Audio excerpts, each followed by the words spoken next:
For 22.5 years, I served in the United States Army.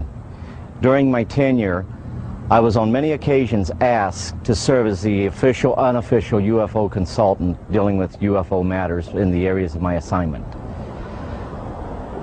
As a result of my involvement, I was able to ascertain that the United States government knew a whole lot more about UFOs than it was telling the American public. That there was an intelligence involved, that there was a highly evolved technology. I learned that to a degree we were carrying on a dialogue with this intelligence. We were making every effort we could to acquire this technology and make it part of our own existing technology. We did this, I was told, in the interest of national security. We also had an officially sanctioned deception program. This was in total disregard as to the impact this would have on the individual witnesses and also on their families. This ultimately led to my disillusionment with the program and my involvement in it. I sincerely feel that no government has the right to destroy the lives of the people which it is supposed to serve.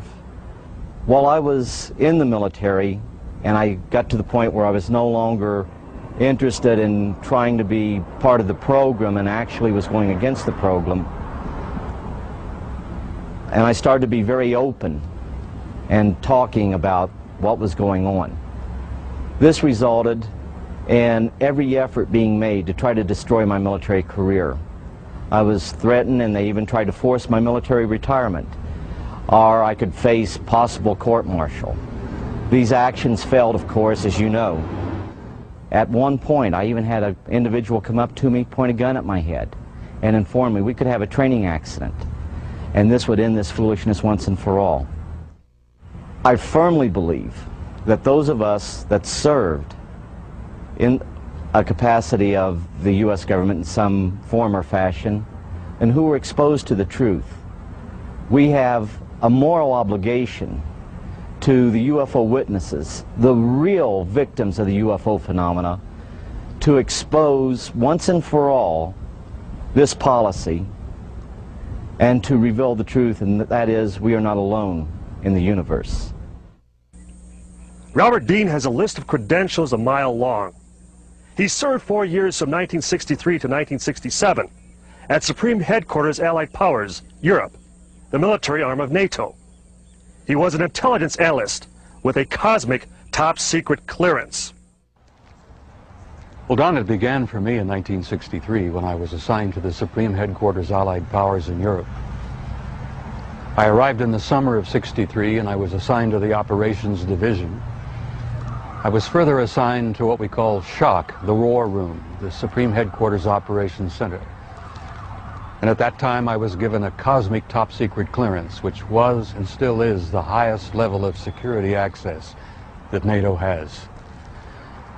When I was assigned to the War Room, I learned that a study had been initiated in 1961, and everybody was talking about it. They were gossiping about it.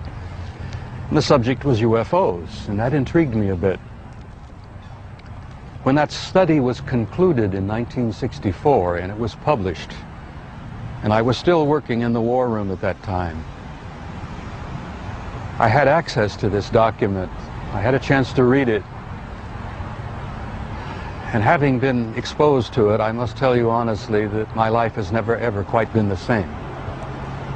Because I read first-hand reports, verifiable NATO military material that indicated that the UFOs were not only real, that they represented something far beyond anything I had ever imagined before. When the study was concluded in '64, they concluded that there were 4 different groups apparently coming and visiting us. Out of those 4 different groups, one group looked exactly like we do, so much so that they could sit beside you in a restaurant or in an airplane or in a theater, and you'd never know. And that particular point bothered the military guys a lot. The point being that some of these people from somewhere could be walking up and down the corridors of SHAPE headquarters, or they could be walking up and down the corridors of the Pentagon. One day at lunch, a lieutenant colonel made the remark, he says, "Jesus, do you realize they could even be in the White House?" And there was a little forced laughter at that point, I remember, because a lot of us over the years have had some misgivings about the occupants of the White House. But the point I'm making is that the idea that aliens could be here in our midst bothered the military, because if you're not paranoid when you go into the service, you're certainly trained very quickly to be so. It's the nature of the military mind, I think, to be paranoid. But that was only part of the story. The SHAPE conclusions in '64 were that there were 4 groups that we knew of. They were apparently interplanetary. Some very likely were interstellar. They even concluded that some of them could be intergalactic. When I retired in 1976, many of our military people knew at that point that we were not simply dealing with visitations from people from other planets or star systems. They had concluded by '76 that some of these visitors very well might be multidimensional in their source. The evidence that we had collected and the evidence that they had repeatedly demonstrated to us, and that's no accident. It became very clear after a time that there was a program or a process of some kind underway, that they had demonstrated over and over and over again that they apparently were able to manipulate matter and time. Now, this really shook up our scientists. There are a lot of new young scientists in particle physics today who talk about multiple dimensions. There's a brilliant young professor in New York by the name of Michio Kaku, who has written a brilliant book called Hyperspace, where they talk about 10 separate dimensions. I'm not enough of a physicist to try to explain to you what a dimension is, but the idea that there could be intelligences from somewhere else, from other dimensions, coming and going into our reality. It's been quite a shakeup in traditional science. I guess I speak out openly and bluntly about this because I feel so strongly about it. I violate my security oath every time I speak about it. I do it intentionally and I do it on purpose, because I feel so strongly that the American people not only have a right to know the truth, but they have a need to know the truth. The truth, Don, apparently is simply this, that we're not alone, we've never been alone. We are apparently part of an infinite universe filled with intelligent life. I find that exciting. It doesn't frighten me. The SHAPE study concluded in '64 that if they, whoever they were malevolent or hostile, that they could have taken this planet and cleaned it up and eliminated us, turned us into dog food or whatever, a long, long time ago. That the historical evidence indicates that they've been with us a long time, and I've concluded that we had what I like to call an intimate interrelationship with at least one of those groups. The group that looks exactly like we do. And that point is, I don't like the word alien. I don't think the term alien is appropriate at all here. I like to refer to them as family.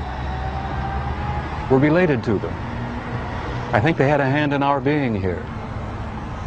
And I think the time has come where we're about to meet our extended family.